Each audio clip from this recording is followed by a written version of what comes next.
যে আমরা পলিটিক্যাল পার্টির থেকে ইউনূসগণ সরকার মানে ডক্টর মোহাম্মদ ইউনূস পরিচালিত বা এই সরকারটাকেই তারা দেখতে চান। সেই ক্ষেত্রে আপনি কি মনে করেন বা আপনার কাঙ্ক্ষাটা আমরা একটু জানতে চাচ্ছিলাম যে আপনিও কি মনে করেন যে তার সময়টা একটু? না, আমার আকাঙ্ক্ষার চাইতে আমি পদ্ধতিগত দিকটা বলি। দেখুন, এই সরকারটি গঠিত হয়েছে, যদিও এটা সুপ্রিম কোর্টের কাছ থেকে একটা আইনগত মানে যাকে বলে যে বৈধতা নেওয়া হয়েছে, কিন্তু সরকারের সবচেয়ে বড় শক্তি হচ্ছে একটা বড় গণ অভ্যুত্থানের মধ্য দিয়ে যে অভ্যুত্থানের অংশগ্রহণকারী মোটা দাগের সকল পক্ষ এই সরকারকে সমর্থন দিয়েছে। প্রায় মাসখানেক ধরে একটি ক্যাম্পেইন নিশ্চয়ই আপনি লক্ষ্য করেছেন যে সোশ্যাল মিডিয়াতে এই ক্যাম্পেইনটি বেশ জোরে সোরে দেখা যাচ্ছে। একটি হচ্ছে যে ডক্টর ইউনূসকে 5 বছর ক্ষমতায় চাওয়া, দ্বিতীয়টি হচ্ছে বিএনপির যেসব নেতা জাতীয় নির্বাচনের দাবিতে সোচ্চার তাদের ব্যঙ্গ করে ক্যাম্পেইন। এই দুটি ক্যাম্পেইন নিয়ে আপনার অবস্থান কি, আপনাদের অবস্থান কি? কোন চাওয়াটা বা কোন দাবির পক্ষে আপনারা, অর্থাৎ ডক্টর ইউনূসকে আরো কয়েক বছর মানে আওয়ামী লীগের যে টেনিয়রটা থাকার কথা ছিল, জনপ্রিয়ভাবে এটি বলা হচ্ছে 2024 সালের জানুয়ারি মাসে আওয়ামী লীগ এই মেয়াদে ক্ষমতায় বসছিল, 2028-এর শেষে তাদের ক্ষমতার মেয়াদ শেষ হওয়ার কথা, সেই পর্যন্ত ডক্টর ইউনূসের থাকাই উচিত। আপনি কোনটিকে যুক্তিযুক্ত মনে করছেন, জনাব জোনায়েদ সাকিব? ধন্যবাদ। দেখুন, চাওয়ার ক্ষেত্রে তো এটা একটা সকলের স্বাধীনতা আছে, যে কোনো বিষয়ে যে কেউ চাইতে পারেন। কিন্তু আমরা যখন 5ই আগস্টের এই অসাধারণ গণ অভ্যুত্থানের পরে এই অন্তর্বর্তী সরকার গঠিত হয়েছে প্রফেসর ডক্টর মোহাম্মদ ইউনূসের নেতৃত্বে, সেই সরকারের পক্ষ থেকে তিনি নিজে বেশ কয়েকটি সাক্ষাৎকারে এবং সর্বশেষ তার জাতির উদ্দেশ্যে ভাষণে সেখানে তিনি স্পষ্ট করে বলেছেন যে আগামী ডিসেম্বর থেকে 26 সালের জুনের মধ্যে তারা একটা নির্বাচন অনুষ্ঠানের কথা তাদের পরিকল্পনার মধ্যে আছে, এবং এই নির্বাচন যথাসম্ভব সুষ্ঠু, গ্রহণযোগ্য এবং ইতিহাসের সবচেয়ে গ্রহণযোগ্য সুষ্ঠু নির্বাচন তারা করতে চান। এবং সরকারের দিক থেকে গণ অভ্যুত্থানের যে আকাঙ্ক্ষা, যে একটা বাংলাদেশের একটা ফ্যাসিস্ট রাজনৈতিক বন্দোবস্ত যেটা প্রতিষ্ঠা করা হয়েছিল, তার বদল ঘটিয়ে একটা গণতান্ত্রিক রাজনৈতিক বন্দোবস্ত প্রতিষ্ঠা করার যে আকাঙ্ক্ষা, সেটা বাস্তবায়ন করার জন্য তার সরকারের পক্ষ থেকে অনেকগুলো উদ্যোগ নেওয়া হয়েছে। কমিশন গঠন করা হয়েছে, তারা ইতিমধ্যে রিপোর্ট দিয়েছেন, এবং একটা ঐক্যমত্য কমিশনের মধ্য দিয়ে সেই সব প্রস্তাবগুলোর মধ্যে কোথায় ঐক্যমত্য, কোথায় আংশিক ঐক্যমত্য, কোথায় দ্বিমত আছে, সেগুলো শনাক্ত করার বিষয়টা ইতিমধ্যে চলমান। এবং এই সংস্কার প্রক্রিয়াটিকে মানে একটা চূড়ান্ত জায়গায় নেওয়ার জন্যে জনগণের সম্পৃক্ততার মাধ্যম হিসেবে নির্বাচন, সেটাও প্রয়োজন হবে, এবং এইটা পরস্পর সম্পর্কিত প্রক্রিয়া হিসেবে তারা এগোচ্ছেন। আমরা আমাদের দিক থেকে আমাদের প্রস্তাব আকারে বলেছি যে সংস্কারের ক্ষেত্রে সবারই কম বেশি ঐক্যমত্য আছে, কিন্তু সংস্কার কি কি বিষয়ে হবে সেসব বিষয়ে হয়তো সব বিষয়ে সবাই একমত নন। যেসব বিষয়ে একমত হবে, যেহেতু এই আন্দোলনটি ছিল একটা মানে ফ্যাসিবাদ বিরোধী সকল রাজনৈতিক দল, শ্রেণী পেশার সংগঠন, ব্যক্তিবর্গ এবং বিশেষভাবে শিক্ষার্থীরা, ছাত্র নেতৃত্ব, ছাত্রদের অংশগ্রহণ, ছাত্র শ্রমিক জনতার আত্মত্যাগ, তো এই বিরাট অভ্যুত্থানের মধ্যে দিয়ে আমাদের এই যে কালেকটিভিটি, একটা সামষ্টিকতা, সেটারই একটা প্রকাশ ঘটেছে সরকার গঠনেও। সবাই মিলে সমর্থন করেছি। সেই দিক থেকে এই সংস্কার প্রক্রিয়ার কাজটিও পদ্ধতিগতভাবে একটা ঐক্যমত্যের ভিত্তিতে এগোনো দরকার। অর্থাৎ যেসব প্রশ্নগুলোতে ঐক্যমত্য তৈরি হবে সেটা তো একটা হয়ে গেল, আর যেসব বিষয়ে আংশিক ঐক্যমত্য আছে সেগুলো আরো অধিকতর আলোচনা, এমনকি যেগুলোতে দ্বিমত আছে সেগুলো নিয়ে আলাপ আলোচনা চলবে। ইতিমধ্যে ঐক্যমত্য কমিশন আলোচনা করছেন, এবং সেই সব মধ্যে থেকে আরো কিছু বিষয় হয়তো ঐক্যমত্য তৈরি হওয়া সম্ভব। যেসব বিষয়ে ঐক্যমত্য তৈরি হবে সেগুলো জাতীয় সনদ আকারে আমাদের তৈরি করা দরকার। এবং এই জাতীয় সনদের মধ্যে দুটো অংশ আছে। একটা হচ্ছে সংবিধান প্রশ্ন, যেটা আমাদের দিক থেকে প্রস্তাবনা, যেটা একটা নির্বাচিত সংসদ, এটাকে আসলে এই পরিবর্তনটা করা দরকার। এর বাইরে অনেকগুলো সংস্কারের প্রশ্ন আছে, জনপ্রশাসন, আইন শৃঙ্খলা বাহিনী, বিচার বিভাগ এবং ইত্যাদি। সেই সব সংস্কারগুলো অনেকগুলোই নির্বাহী আদেশেও সম্ভব, যেগুলো পরবর্তীতে সংসদ র্যাটিফাই করবে। কাজে এই বিষয়ে একটা ঐক্যমত্য তৈরি করা দরকার যে নির্বাচনকে সুষ্ঠু করার জন্য কি কি বিষয়গুলো এখন সংস্কার আকারে সম্পন্ন করতে হবে নির্বাহী আদেশে, আর যে জাতীয় কি বলে সংবিধান সংস্কারের প্রশ্ন, সেটা আগামী সংসদে হবে, কিন্তু সে বিষয়ে ঐক্যমত্য থাকা দরকার একটা জাতীয় সনদ অর্ডিন্যান্সের মাধ্যমে, যে আগামী সংসদ এই ঐক্যমত্যের জায়গাগুলো যেটা তৈরি হবে জাতীয় সনদের মধ্যে সংবিধান প্রশ্নে, সেটা অবশ্যই সেই সংসদ সেটাকে সংস্কার করবে এবং একটা নির্দিষ্ট সময়ের মধ্যে করবে। আমাদের দিক থেকে আমাদের প্রস্তাব হচ্ছে 6 মাস সময়ই যথেষ্ট, যে এর মধ্য দিয়ে এই সংবিধান সংস্কার করা যেতে পারে।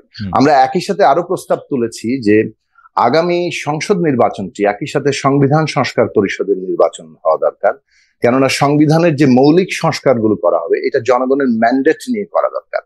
সাধারণভাবে সংসদে একটা 2/3 সংখ্যাগরিষ্ঠতা থাকলে অ্যামেন্ডমেন্টের মাধ্যমে সংবিধান সংশোধন করা যায়, কিন্তু এটা যেহেতু অনেকগুলো মৌলিক সংস্কারের বিষয় আছে এবং সে কারণেই এটা জনগণের ম্যান্ডেট নিয়ে করা দরকার। আমরা জানি যে সংবিধান সংশোধন যখন হয়, যেমন ধরুন তত্ত্বাবধায়ক সরকারের বিল এসছে 13th সংশোধনী মাধ্যমে, কিন্তু সেটা আদালত কর্তৃক আবার সেটা বাতিল ঘোষণা করা হয়েছিল, 15th সংশোধনী তৈরি হয়েছিল। এখন 15th সংশোধনী আবার কিন্তু আদালত কর্তৃক এটা আংশিকভাবে বাতিল করা হয়েছে।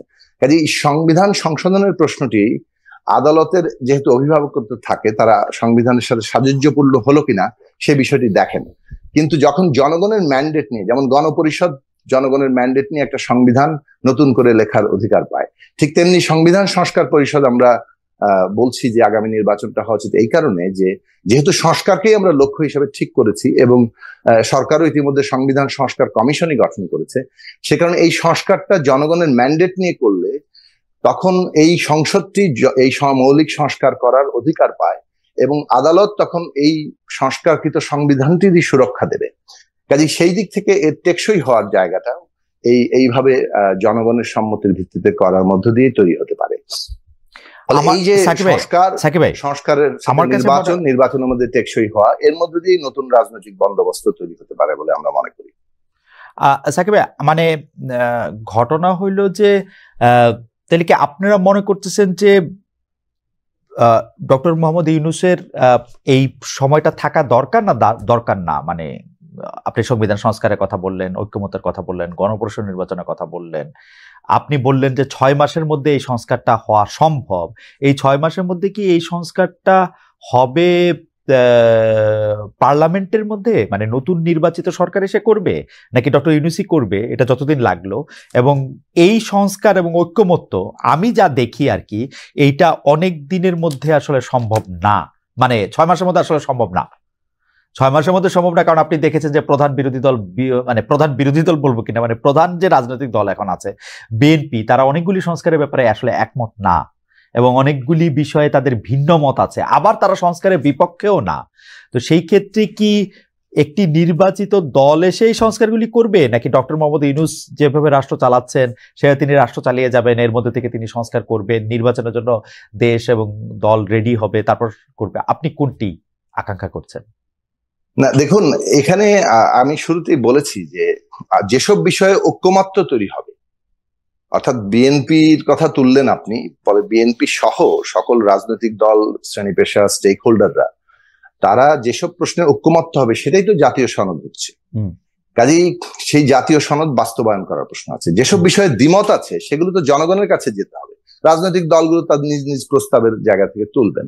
ধরুন যে কোনো একটি সংস্কার প্রস্তাব, এ বিষয়ে কোনো দ্বিমত আছে, ঐক্যমত্য হয়নি, সেটা যদি আমাদের দলের প্রস্তাব হয় তাহলে আমরা আমাদের সেই দলীয় প্রস্তাব নিয়ে জনগণের কাছে যাব। জনগণ যদি আমাকে ভোট দেয়, আমাদের ভোট দেয়, তাহলে আমরা সংখ্যাগরিষ্ঠতা পাই, তাহলে আমরা সেটা সম্পন্ন করবো, অথবা যারা পাবেন তারা করবেন। কাজে এটা তো একটা পদ্ধতিগত জায়গা লাগবে, সেই পদ্ধতিগত জায়গাটা গণতান্ত্রিক পথে এইভাবেই আছে। আরেকটা পদ্ধতি আছে একটা বৈপ্লবিক প্রক্রিয়ার মধ্য দিয়ে, বিপ্লবের মধ্য দিয়ে। তো সাকিব ভাই, যা দেখা যেতেছে এখন যা দেখা যাচ্ছে, কারণ মানুষ তো মানুষের মতামত জানিয়ে দিয়েছে, যে বা দলগুলি মতামত জানিয়ে দিয়েছে, এখনকার অবস্থায় ইলেকশন ডিসেম্বর বা জুনের মধ্যে, নাকি পরে হোক, ইউনূস সাহেব আরো বেশ কিছুদিন ক্ষমতা থাকুক, কোনটা আপনি চাচ্ছেন? না, আমরা যেটা দেখছি যে এখন পর্যন্ত অন্তর্বর্তী সরকার ডিসেম্বর থেকে জুনের মধ্যেই নির্বাচন করার ব্যাপারে তাদের ঘোষণায় অটল আছেন। এখন কে কি চাচ্ছে সেটা তো চাওয়ার ব্যাপার, সেটা তো সেই চাওয়ার পরিপ্রেক্ষিতে কোনো বদল আসলে তখন মতামত দেব। কিন্তু প্রশ্নটা হচ্ছে যে সংস্কার প্রক্রিয়া কি এর মধ্যে করা সম্ভব? আমরা মনে করি যে সম্ভব। এইভাবে যে আগেই বলছি যে 3 মাস সময় নিয়েছেন ঐক্যমত্য কমিশন, ইতিমধ্যে তারা আলোচনা করছেন বিভিন্ন রাজনৈতিক দলের সাথে, আরো হয়তো বসবেন, এমনকি রাজনৈতিক দলগুলো বাইল্যাটারাল ট্রাইল্যাটারাল আলোচনা করবে এবং সেসব আলোচনা আনঅফিশিয়ালি হচ্ছে, অফিসিয়ালিও হতে হবে। সেই আলোচনাগুলোর মধ্য থেকে আমরা হয়তো একটা ওই যে কমন মিনিমাম যে ঐক্যমত্য হচ্ছে সেটা হবে জাতীয় সনদ, যেখানে দ্বিমত থেকে যাচ্ছে সেগুলো জনগণের কাছে যাবে। ফলে জাতীয় সনদের মধ্যেও আমি দুটো ভাগ করছি, একটা হচ্ছে যে যেটা সংবিধান প্রশ্ন সেটার ব্যাপারে আমাদের ঐক্যমত্য তৈরি হবে, অঙ্গীকার তৈরি হবে এবং আগামী 6 মাসের মধ্যে সংসদে এটা করা হবে, অর্থাৎ সংসদ নির্বাচনের পরে। কেন এটা সম্ভব? কেননা সমস্ত প্রিপারেটরি কাজগুলো কিন্তু আপনার এই বক্তব্যটা আমি পুরোপুরি বুঝতে পারছি। তার মানে আপনি বলতে চাইছেন যে আপনি যেটা বলছেন যে 6 মাসের মধ্যে হবে না, মানে প্রিপারেটরি কাজগুলো কিন্তু সব সম্পন্ন করা হয়ে গেছে কমিশনের মাধ্যমে এবং এগুলো রাজনৈতিক দলগুলোর দিক থেকেও প্রস্তাব আকারে আগেই ছিল। আপনি যদি সংসদ দিয়ে না করেন তাহলে তো এটা আপনি নির্বাহী আদেশে করবেন, এটা তো একটা মাত্র সিগনেচার দূরে। এবং আপনি যেগুলি বলছেন যেগুলি ব্যাপারে কারো কোনো দ্বিমত নাই, এরকম 2-4টাও আছে কারো কোনো দ্বিমত নাই, তো সেগুলিতে একটা সিগনেচার দিয়ে দিলে হলো। এটাতে 1 মাসও লাগার কথা না আসলে, কারণ এগুলিতে আসলে কাঠামোগত কোনো পরিবর্তন করতে হবে না। এই সাংবিধানিক পরিবর্তনে কাঠামোগত কোনো পরিবর্তন নাই, যেগুলির ব্যাপারে ঐক্যমত্য আছে। কাঠামোগত স্ট্রাকচারাল পরিবর্তন আনতে হবে। কারণ আমি দেখলাম যে আসলে সংসদের আইন বা বিল নিয়ে আন্ডারস্ট্যান্ডিং এ মানে এক একজনের এক এক রকম আছে। যেমন কেউ মনে করেন যে 70 অনুচ্ছেদ কাজে লাগাতে হবে, শুধু অর্থ বিলের ক্ষেত্রে 70 অনুচ্ছেদ কাজে লাগবে না। এখন সরকারি সব বিলই যে অর্থ বিল, এইটাও তো একটা মানে বোঝার ব্যাপার আছে অনেকের, তাই না?